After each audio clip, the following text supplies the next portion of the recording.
नमस्कार, लक्षवेधीमध्ये आपल्या सगळ्यांचं स्वागत। मी प्रसाद काथे।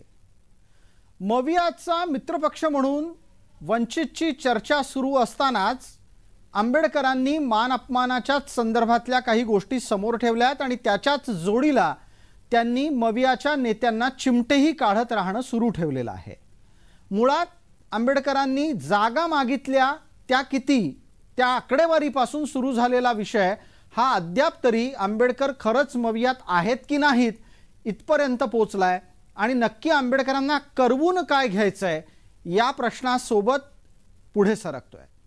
मविया ही महाराष्ट्रात तरी अद्याप अस्तित्वात असल्याचा दावा होत असताना दुसऱ्या बाजूला मवियात मला घ्या अन्यथा स्वतंत्र लढू आणि स्वतंत्र लढल्यास वंचितच्या 6 जागा येतील असं वक्तव्य आंबेडकरांच्याकडून झालं।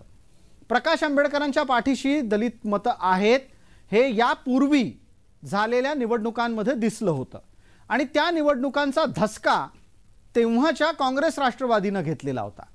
तेव्हा आंबेडकरांना वेगळं ठेवण्याच्या ऐवजी सोबत घ्यावं या भूमिकेने त्यांच्याशी चर्चा करायला जावं तर त्यांनी इतकं मोठं जागा वाटपाच्या संदर्भातलं अपेक्षेचं तोंड उघडलंय की मवियालाच स्वतःला त्याबाबत प्रश्न निर्माण झालेत की नक्की आंबेडकरांच्या मनात आहे काय।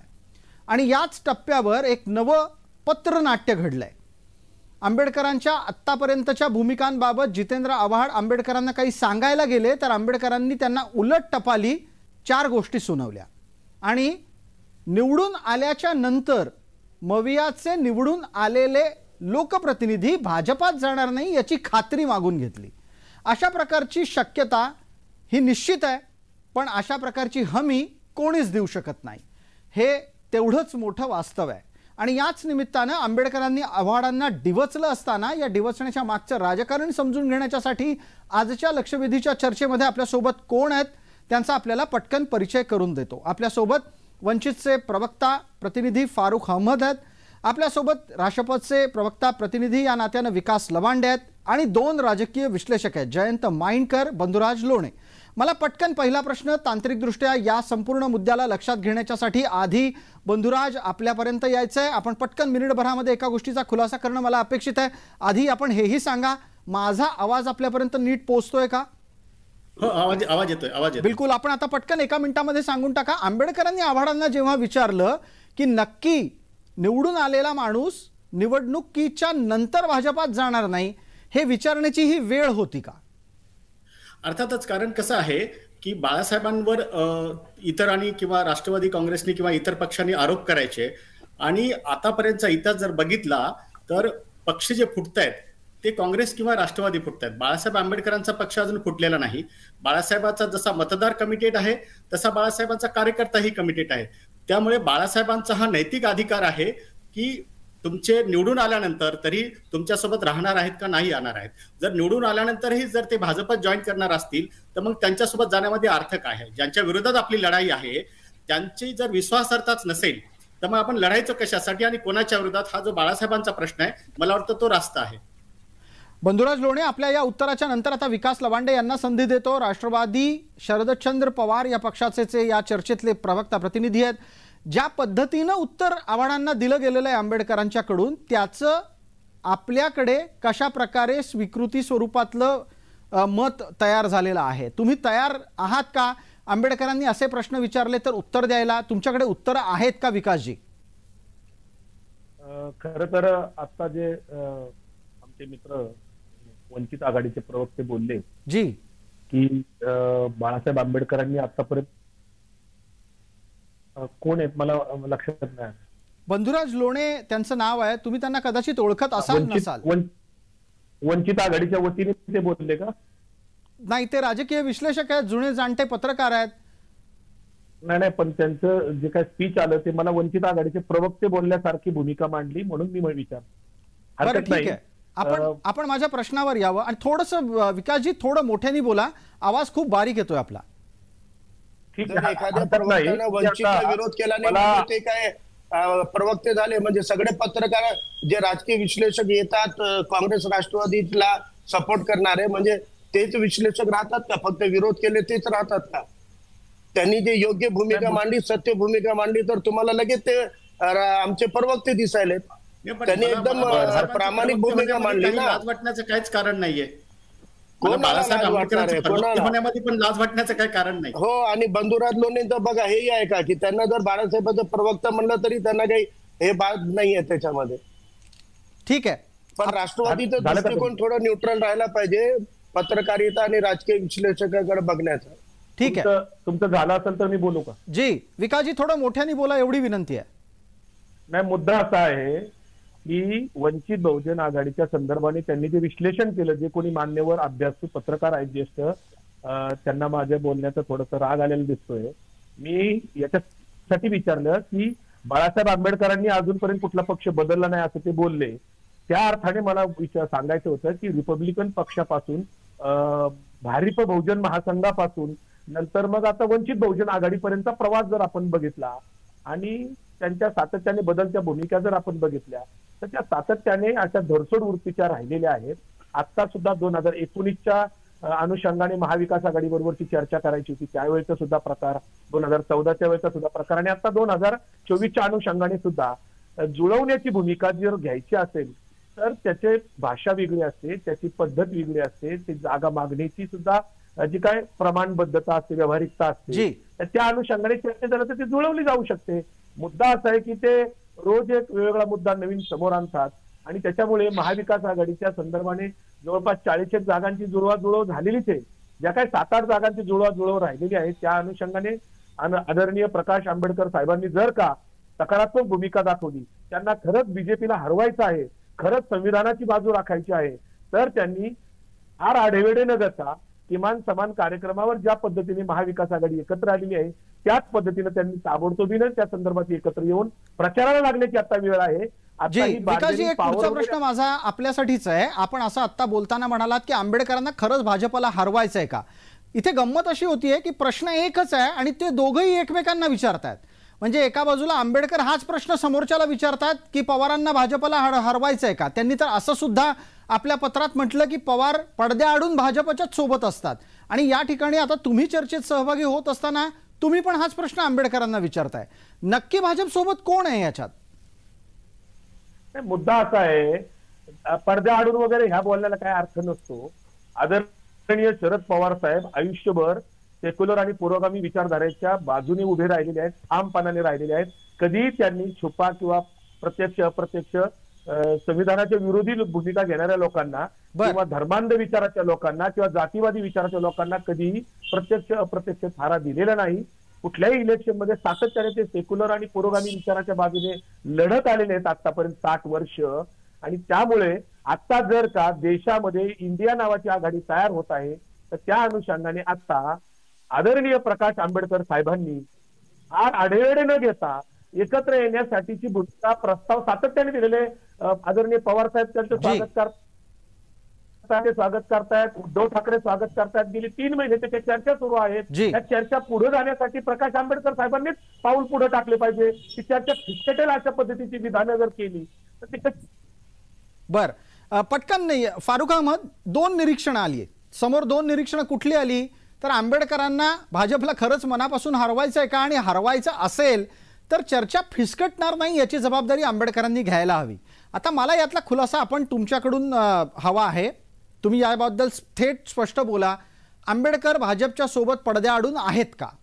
आणि दुसरी गोष्ट, पवार पडद्याआडून आहेत हे तुम्ही जे म्हणतात, तुम्ही याचा अर्थ प्रकाश आंबेडकर जेव्हा पत्रात लिहितात तेव्हा त्यांना त्याच्यासाठी पुरावे द्यावे लागतील. आतापर्यंत राष्ट्रवादी काँग्रेस पार्टीनं भाजपला, नरेंद्र मोदींना मदत केलेली आहे याचे पुरावे मला द्यायची गरज नाही राहिली. आता ती परिस्थिती होती काही वर्षापूर्वी, परंतु आता ते पुरावे स्वतः त्यांच्या पक्षाने त्यांच्या चरित्रातून आपल्याला भेटलेले आहेत. ज्या पद्धतीनं त्यांनी शिवसेनेला रोखण्यासाठी 2014 मध्ये विना अटीचा पाठिंबा भाजपला दिलेला आहे. 2014च्या विधानसभेचा निकाल पूर्ण होत नाही की शरद पवार स्वतः मीडियासमोर येऊन म्हणतात की बीजेपीला आमचं बिनशर्त पाठिंबा आहे.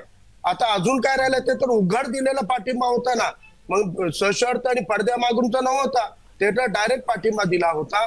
2019 मध्ये अजित पवारांना स्वतः शरद पवार यांची एका कॉर्पोरेट घराण्याच्या घरामध्ये चर्चा झाली, राष्ट्रवादीची बैठक झाली आणि त्याच्यात ठरलं त्याप्रमाणे अजित पवार यांना उपमुख्यमंत्री पद आणि फडणवीस यांना मुख्यमंत्री सकाळचा शपथविधी हे आपण विसरलेलं नाही.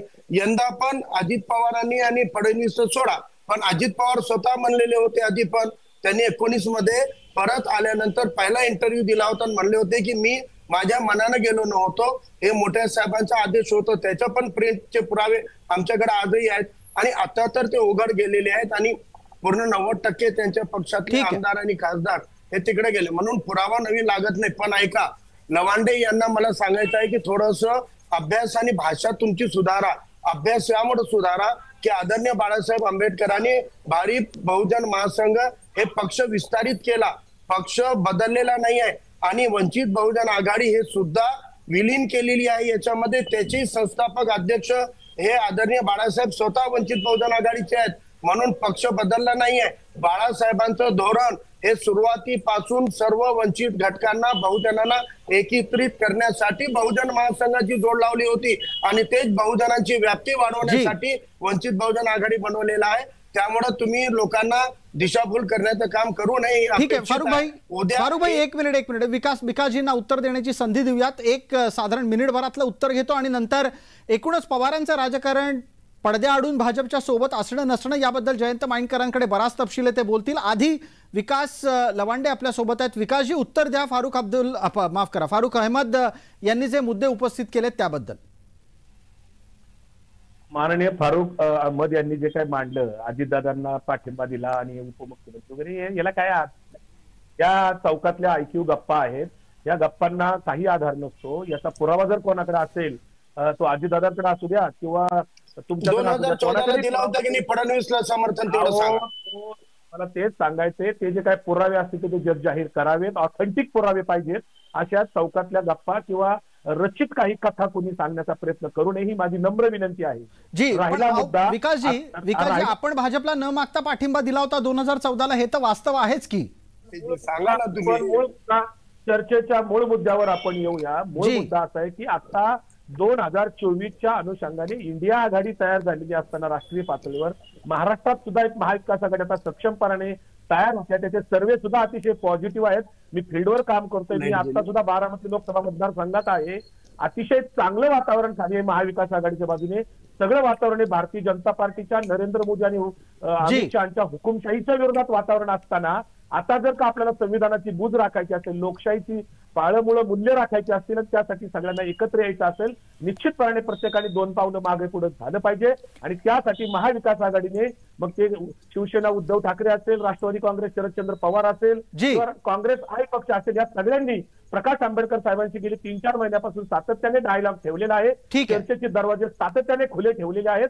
प्रकाश आंबेडकर त्यांच्याच हातात आहे त्या आघाडी करायची का नाही हे सर्वस्वी. ठीक आहे, या मुद्द्यावर येऊयात. फारुक भाई, आपल्या तोंडात काहीतरी आहे ते एकदा संपवा. मी पटकन आपल्यापर्यंत येतो. जयंत माइंडकरांपर्यंत जाण्याची वेळ आहे. माइंडकर, इथे मोदी विरोधी आघाडीतले 2 प्रमुख चेहरे आहेत ज्यांच्या भोवती ही चर्चा सगळी फिरती आहे. एका बाजूला प्रकाश आंबेडकर आहेत, दुसऱ्या बाजूला शरद पवार आहेत. ही दोन्ही मंडळी दाखवताना असं दाखवतात की आम्ही भाजपच्या विरोधात आहोत आणि जेव्हा एकत्र यायची वेळ येते तेव्हा एकमेकांच्या बद्दल अविश्वास सार्वजनिक करतात. मला तुमच्याकडून 2 गोष्टी लागतील. मी पूर्ण 2 मिनिट आपल्यासाठी देतो, आपण याचं उत्तर द्यावं.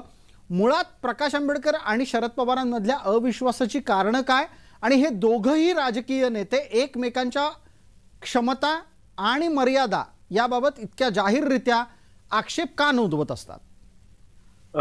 याच्याकरता इतिहासात 1990 सालापर्यंत गेलं पाहिजे. अकोला पॅटर्नची सुरुवात 1984ला झाली आणि 1990ला 3 रिपब्लिकन पक्ष समोर होते. एकाची लिडरशिप होती आठवलेंकडे, दुसरी लिडरशिप होती अर्थात गवईंकडे आणि तिसरी त्यावेळेस जे 1984 पासून चर्चेत आलेले ते म्हणजे प्रकाश आंबेडकरांच्याकडे. अर्थात एक असा सूर तर सर्वांचा की प्रकाश आंबेडकरांना कदाचित शरद पवार प्रिफर करतील याचं कारण आंबेडकरांचा वारस वगैरे या नात्यांनी. आणि नेमकं इथे शरद पवारांनी त्यांचा नेहमीच डाव खेळला. त्यांनी आंबेडकरांना तर टाळलंच परंतु त्यांचे परममित्र गवईंना सुद्धा टाळलं आणि या 2 रिपब्लिकन पक्षांच्या नंतरचा सर्वात वीक असा आपल्याला पार्टनर म्हणून निवडला आणि रामदास आठवलेंच्या बरोबर त्यांनी युती केली. पुढे जे काही 1990 ते 95 पुढे रामदास आठवले खासदार झाले, त्याच्यानंतर जेव्हा आता शरद पवार काहीच देऊ शकत नाही असं त्यांना स्वतःच्या लक्षात आलं, तेव्हा रामदास आठवलेंच्याच शब्दात शरद पवारांनी सांगितलं म्हणून रामदास आठवले भाजपमध्ये गेले. इतकं शरद पवार आणि आठवले यांचं घट्ट नातं आहे आणि त्याच्यानंतर त्यांना जे पाहिजे ते मिळालं आणि म्हणून आपण म्हणजे शरद पवारांच्या गायडन्समुळे मंत्री झालेले रामदास आठवले रिपब्लिकन पक्षाचे अध्यक्ष आपण आज पाहतोय. आता कमिंग बॅक टू तुमचा ओरिजिनल प्रश्न हा का आहे, तर प्रकाश आंबेडकरांना असं वाटतं जे सगळं मला मिळायला पाहिजे होतं 1990लाच जेव्हा ते रिपब्लिकनच्या बरोबर जी युती होणार होती ती जर का माझ्या बरोबर केली असती तर वेगळं कदाचित चित्र दिसलं असतं. तो राग जो तेव्हापासून सुरू आहे तो आज तागायत आहे. एकमेकांवर आरोप करणं, मग तुम्ही तेव्हा काय केलं 2014ला शरद पवारांनी न मागता दिलेला पाठिंबा हा मलाही खरं तर शरद पवारांना प्रश्न कधी विचारता आला तर विचारायचा आहे. असे जे काही 1-2 प्रश्न पवारांच्या राजकीय कारकिर्दीत आहेत ते जरूर मला विचारायचे आहेत. पण हे तेव्हापासून ही जी सल असते ना, एखादी दुखरी जखम असते, जसं अजित पवारांनी दुखरी जखम सांगितली की मला 2004लाच खरं तर मुख्यमंत्री पद मिळायला पाहिजे होतं, ते तुम्ही 2 मंत्रीपद घेऊन विलासरावांना का दिलं, ही जी दुखरी जखम असते तशी ही माझ्या दृष्टीने 1990ची प्रकाश आंबेडकर विरुद्ध शरद पवार ही जी दुखरी जखम आहे ती ते आजही तशीच घेऊन चालत आहेत. बर, या चर्चेत पुढचा टप्पा आहे तो बंधुराज लोणे यांच्याकडे जाण्यासाठीचा.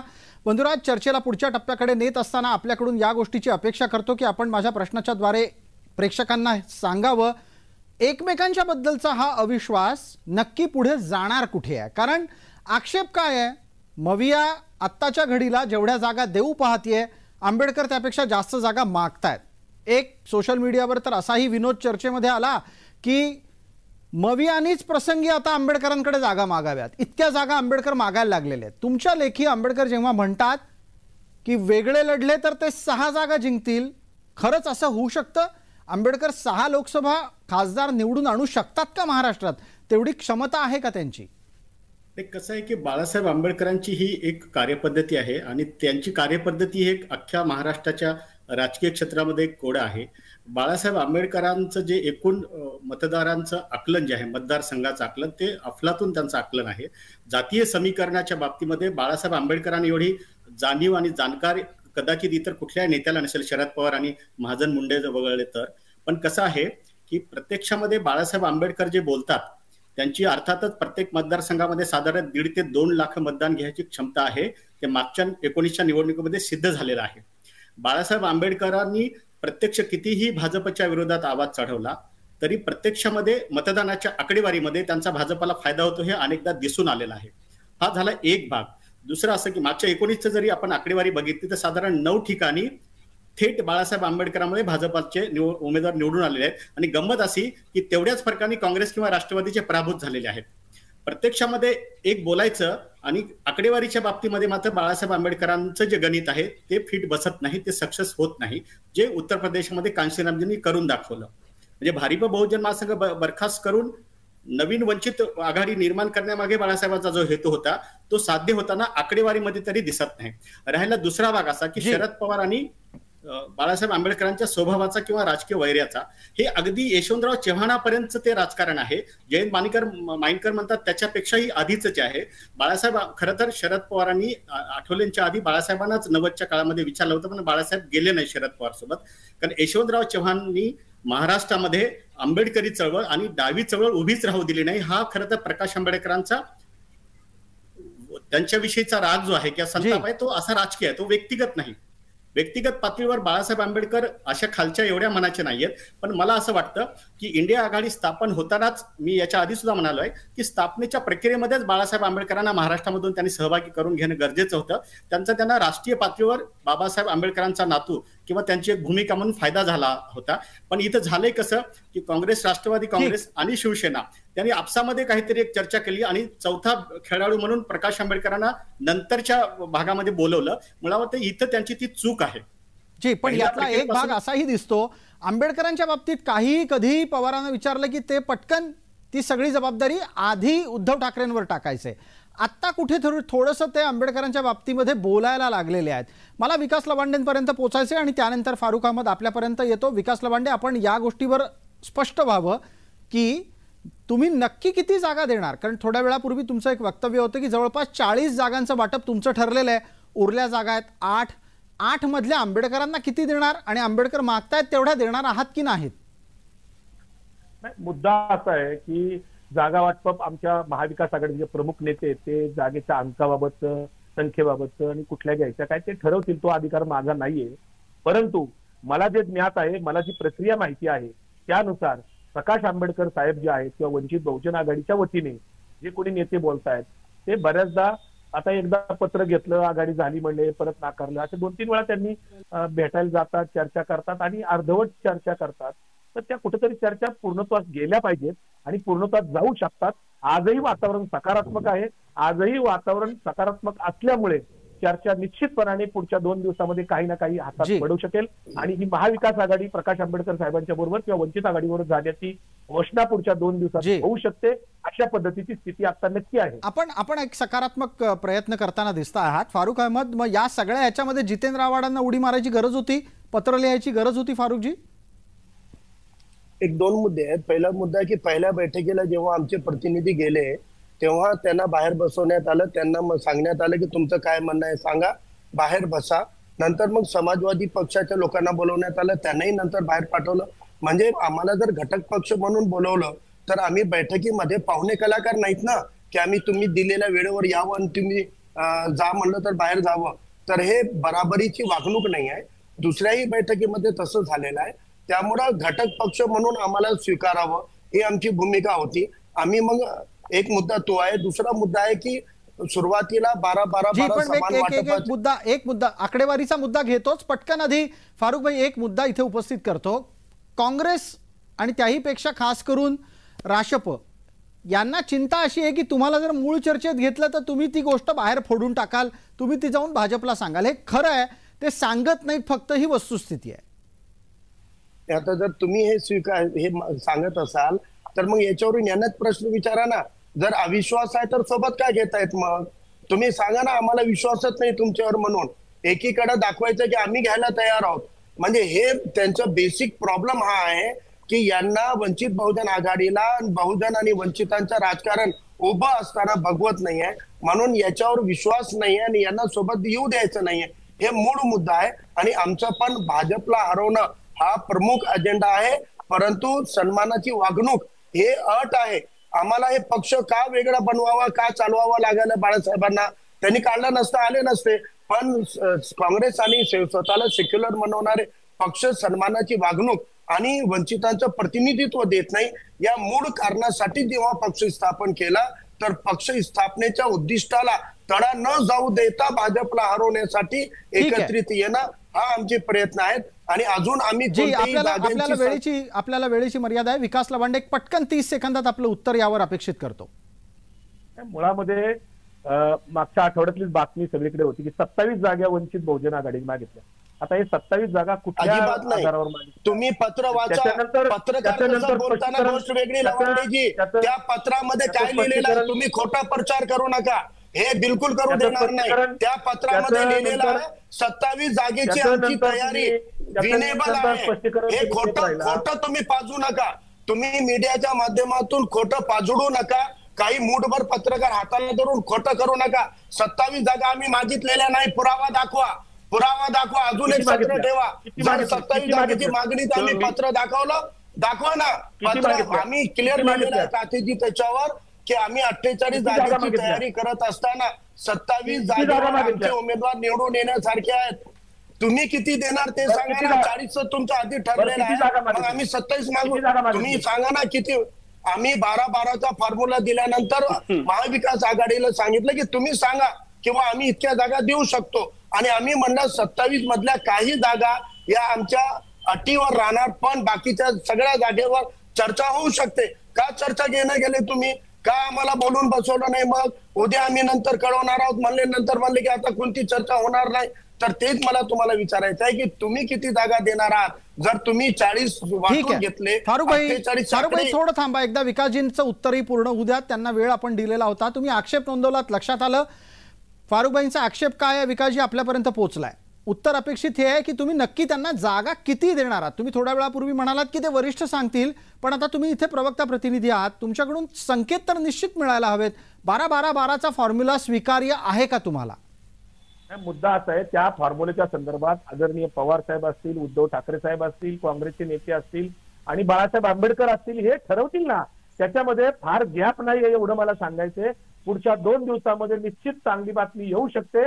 परंतु प्रकाश आंबेडकर साहेब, ज्यांना बाळासाहेब आंबेडकर सुद्धा आपण म्हणतो, त्यांनी थोडी सकारात्मक भूमिका घेण्याची गरज आहे. थोडंसं कुठंतरी जुळवण्याची भूमिका घेण्याची गरज आहे. निश्चितपणे आघाडी होऊ शकते असं वातावरण आहे. पण जर का ते होणार नसेल, याच्यामध्ये कुठेतरी काहीतरी चुकलंय, हे पुन्हा एकदा भविष्यात कधीतरी कोणीतरी सांगत राहील आणि माइनकर साहेबांसारखे लोक विश्लेषण करत राहतील. आदरणीय पवार साहेबांनी 90 सालापासून सातत्याने प्रकाश आंबेडकर साहेबांना बरोबर घेण्याचा वारंवार प्रयत्न केलेला आहे. राज्यसभेवर त्यांना कुणी खासदार केलं होतं याचंही माइनकर साहेबांनी जरा विश्लेषण केलं तर बरं होईल. अशा अनेक गोष्टी. व्हीपी सिंग, शरद पवारांनी केलं नव्हतं, व्हीपी सिंग